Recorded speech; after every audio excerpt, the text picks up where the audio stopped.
छांट के ही अपना अधिकारी लगवाया होगा कि इस मामले को रफा दफा ही नहीं करना है, बल्कि ये महिलाओं को ही झूठा ठहराना है जो इल्ज़ाम वो लगा रहे हैं। कानून में ये प्रावधान है कि आईओ की डिस्क्रिशन होती है, आईओ की सेटिस्फेक्शन होनी चाहिए कि अरेस्ट करना ज़रूरी है।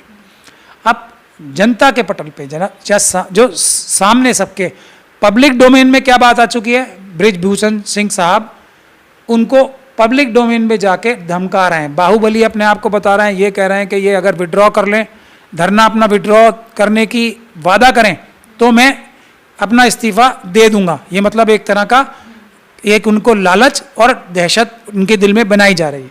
दूसरा, वो इस बात को कह रहे हैं मैं बाहुबली हूँ। तीसरा, इस बात को कह रहे हैं कि मैं तब इस्तीफा दूंगा जब मोदी जी और अमित शाह जी कहेंगे। यानी कि वो ये बोल रहे हैं कि मैं सिर्फ मोदी जी और अमित शाह साहब के आदेश पे ही कार्य करता हूँ। मेरे बॉसेस जो हैं वो आज तक भी मैंने उनके कहने से किया और आगे भी उनके कहने से। आपराधिक साजिश के तहत इतना गंदा और घिनौना इल्ज़ाम लगा सकती हैं, झूठा। देश का होम मिनिस्टर बन जाता है, उनके ऊपर कैसे कैसे अपराधों के मुकदमे चले, वो तड़ीपार तक हुए। तो और वो राजनीति के लिए, राजनीति का अपने आप को चाणक्य कहलवाते हैं, राजनीति के अपने आप को सबसे बड़ा मैनेजर कहलवाते हैं। नमस्कार, मैं हूं तनु और आप देख रहे हैं नेशन कीपर। अनिश्चितकालीन धरने पर बैठी महिला पहलवानों का बृजभूषण सिंह के साथ आरोप प्रत्यारोप का खेल लगातार जारी है। एक तरफ जहां महिला पहलवान यौन शोषण का आरोप बृजभूषण सिंह पर लगा रही हैं, वहीं दूसरी तरफ बृजभूषण सिंह का ये कहना है कि ये लड़ाई उनके ऊपर लगे आरोपों की नहीं है, बल्कि ये लड़ाई अध्यक्ष पद की है।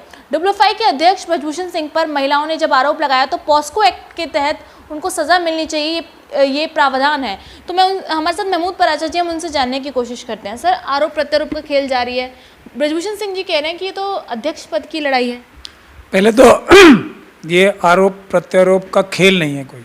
प्रधानमंत्री जी, अमित शाह जी, आरएसएस के सभी बड़े नेताओं को भी शर्म आनी चाहिए कि किस प्रकार से उनकी पार्टी का एक डिसिप्लिन सोल्जर ये इल्ज़ाम लगा रहा है देश की बेटियों के ऊपर कि वो किसी आपराधिक साजिश के तहत इतना गंदा और घिनौना इल्ज़ाम लगा सकती हैं, झूठा। ये भारतीय जनता पार्टी आरएसएस के जो संस्कार है ना, वही इस बात को जस्टिफाई कर सकते हैं और उनका पूरा इकोसिस्टम जो इस बात को जस्टिफाई करने लगा हुआ है कि उनकी मानसिकता ये है कि महिलाओं के ऊपर इस तरह का इल्ज़ाम भी लगा रहे हैं वो, कि वो झूठा मुकदमा करा रही हैं इस प्रकार का।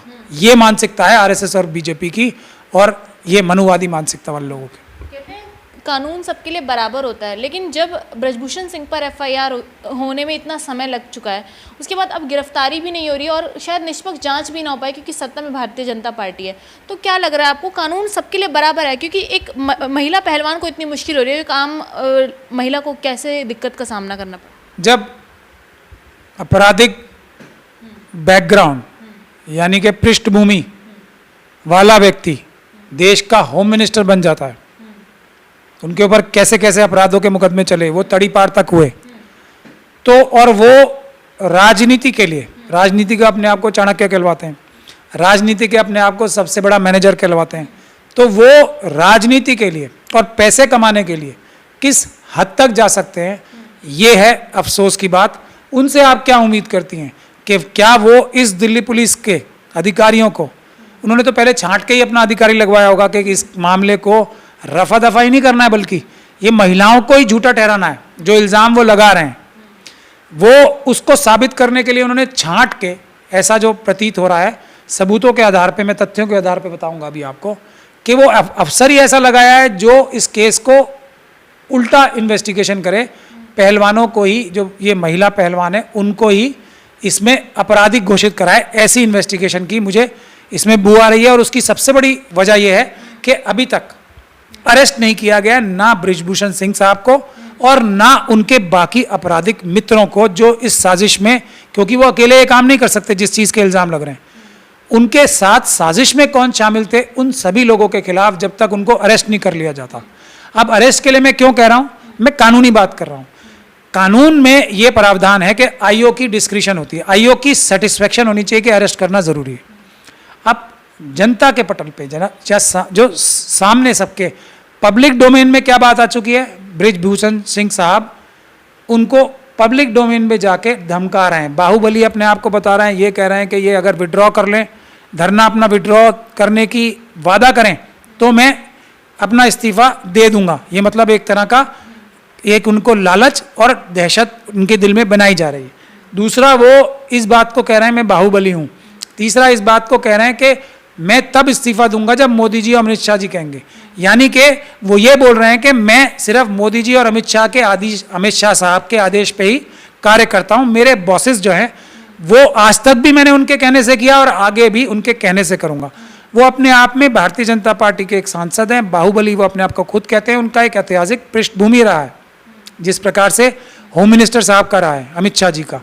वो खुलेआम उनको डराने की, उनके ऊपर झूठे इल्ज़ाम लगाने की, पब्लिक डोमेन में जाके इंटरव्यूज़ दे रहे हैं। ये क्या इंटिमिडेशन नहीं है? ये क्या उनको धमकाना नहीं है? तो ये सबसे पहला ग्राउंड होता है अरेस्ट करने का। यदि कोई अपराधी या आरोपित व्यक्ति अगर जो गवाह हैं, जो पीड़ित हैं, उनको धमकाने की चेष्टा करता है डायरेक्टली या इनडायरेक्टली, यानी कि प्रत्यक्ष या अप्रत्यक्ष रूप से, उसको अरेस्ट करने की सबसे बड़ा ग्राउंड होता है। अभी तक अरेस्ट नहीं किया गया तो इसका मतलब साफ है ये आईओ साहब या जो महिला होंगी इसमें आईओ, ये कानून से हट के काम कर रही हैं। ये अपने आप में एक अपराध स्वयं ही कर रही हैं। जैसे आपने अमित शाह जी की बात की, कई 1/3 नेता ऐसे हैं जिन पर आपराधिक मामले दर्ज हैं, बजाय इसके वो संवैधानिक पद पर बैठते हैं। आपको नहीं लगता कि कोई प्रावधान तो होना चाहिए कि अपराध करने वाला व्यक्ति एक संवैधानिक पद पर बैठा? नहीं, प्रावधान है इसके लिए। देखिए, प्रावधान सारे मौजूद हैं, लेकिन प्रावधानों पे अमल जो होता है वो सेलेक्टिवली होता है। कानून को एक तरीके से एक ग्रुप के साथ इम्प्लीमेंट किया जाए और दूसरे तरीके से दूसरे ग्रुप के साथ किया जाए।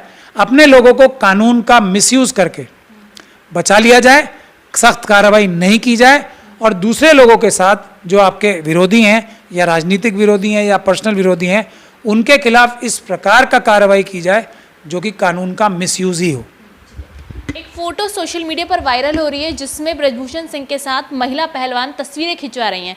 उस पर ब्रजभूषण सिंह ने बयान दिया और कहा है कि जब मना किया जाता है महिला पहलवानों को तस्वीरें खिंचवाने के लिए तो वो जिद करती हैं, और तस्वीरें खिंचवाने के बाद जब वो वायरल हो जाती है उसके बाद उन पर ऐसे आरोप लगा देती हैं। दुनिया में ब्रजभूषण सिंह साहब ही मिले हैं फोटो खिंचवाने के लिए, इस पर भी तो कोई गौर करना चाहिए ना। ऐसी उनमें क्या खासियत है, मैं जानना चाहूँगा।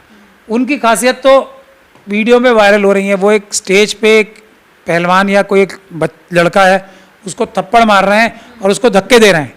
इस प्रकार के व्यक्ति के साथ कौन अपना फोटो खिंचवाना चाहेगा राजी राजी खुशी खुशी? ये भी व्यक्ति शायद फोटो खिंचवाने गया होगा, मैं आपको दिखाई देता हूँ, या कोई अपनी शिकायत लेके गया होगा। क्या उसका अंजाम किया वो आप लोग देख लीजिए। तो इनके साथ फोटो खिंचवाने कौन जाएगा, ये देख लीजिए आप।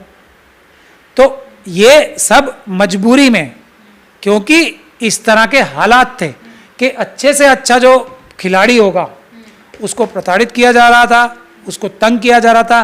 रास्ता सिर्फ एक ही दिया जा रहा था कि जिस प्रकार से एक अभी ये उत्तराखंड का जो केस था ना, एक बच्ची को किस चीज़ के लिए मजबूर किया जा रहा था, जिसकी हत्या हो गई, उसको मजबूर एक वीआईपी को खुश करने के लिए किया जा रहा था ना।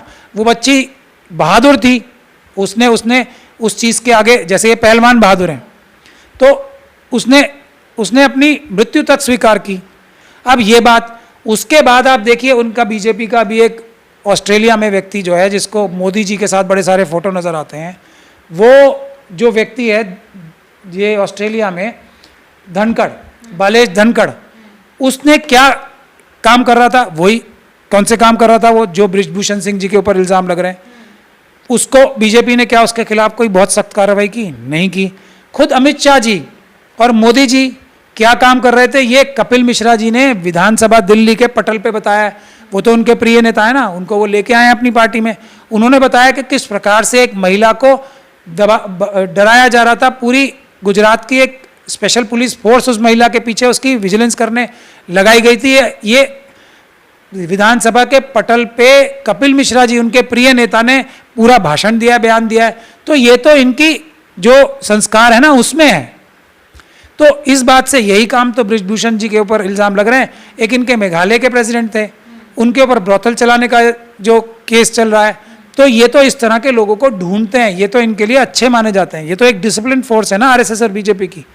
ये तो छांट के अच्छे लोग लाते हैं अपने डिसिप्लिन के हिसाब से, जो इनको अच्छा लगता है उस तरह की डिसिप्लिन से ही अपने कार्यकर्ताओं को चलाते हैं। जैसे ब्रजभूषण सिंह जी ये कह रहे हैं कि मोदी जी और अमित शाह जी के कहने से मैं चलता हूं, वो मुझे बोलेंगे, वो मैंने किया आज तक, और वो मुझे बोलेंगे आगे भी इस्तीफा दो तो मैं इस्तीफा दे दूं।